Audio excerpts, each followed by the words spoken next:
Hi, I'm Robin Murphy, Public Relations Manager here at Baltimore Center Stage, and I am absolutely thrilled to be here spending a little bit of time with Howard Overshown. Hello, Howard. Hi, how you doing? Good, how are you? Good. Good. So, the last time you were here at Center Stage, on stage, it was in 2016 with Marley. Mm-hmm.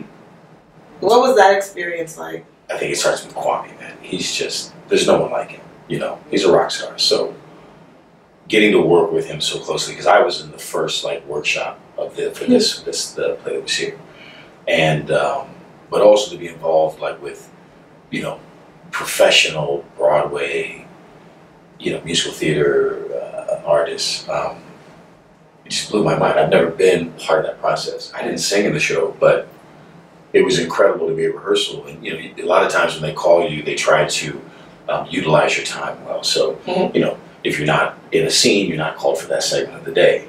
Well, the first week they were like, we're just going to call everyone all the time, but we'll break it down later. They never broke it down.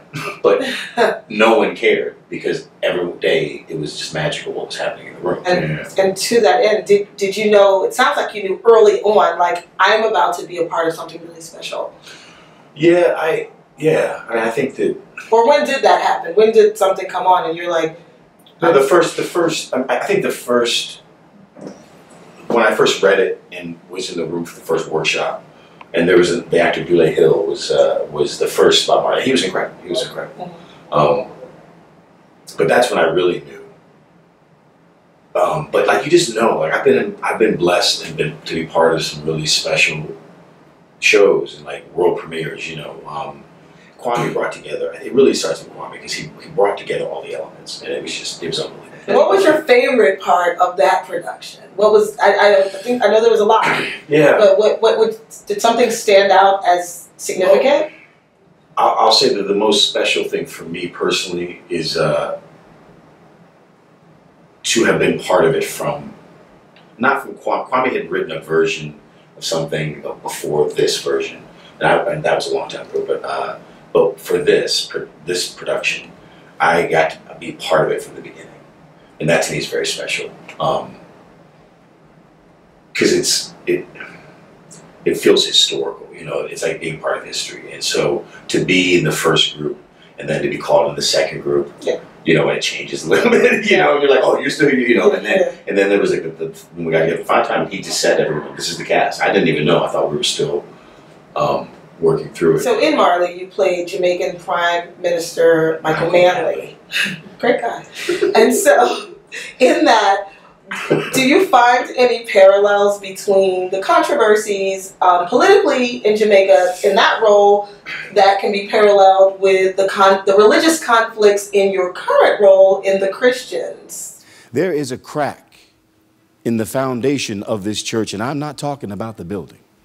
I mean, it's two completely different worlds. The one thing I would say that is similar is that is the conviction. That the conviction to one's beliefs.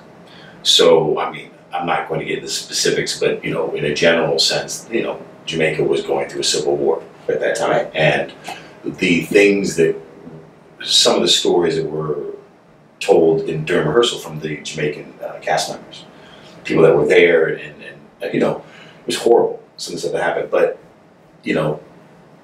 so I guess it's, it's someone's conviction that he believed so much in what he was doing, and he was trying to help his people, for the Jamaican people, so much, and he did, and I think that's Paul. Paul believes what he is doing is the right thing. He believes it with every fiber of his being. Tell us about Paul. Tell us a little bit about Paul of the Christians. And I had the family I had, and they raised me to believe that the feeling that I feel is from God. But what if this and what if that? But no. Well, I'm still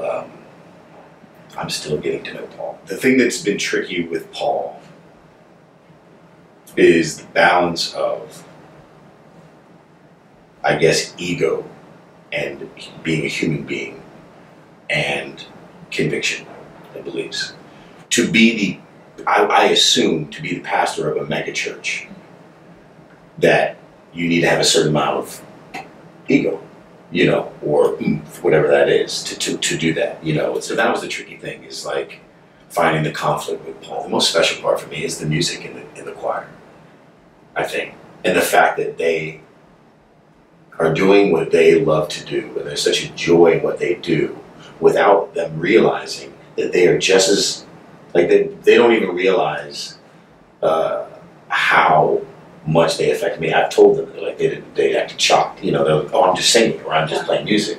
It's like, no, you are motivating us.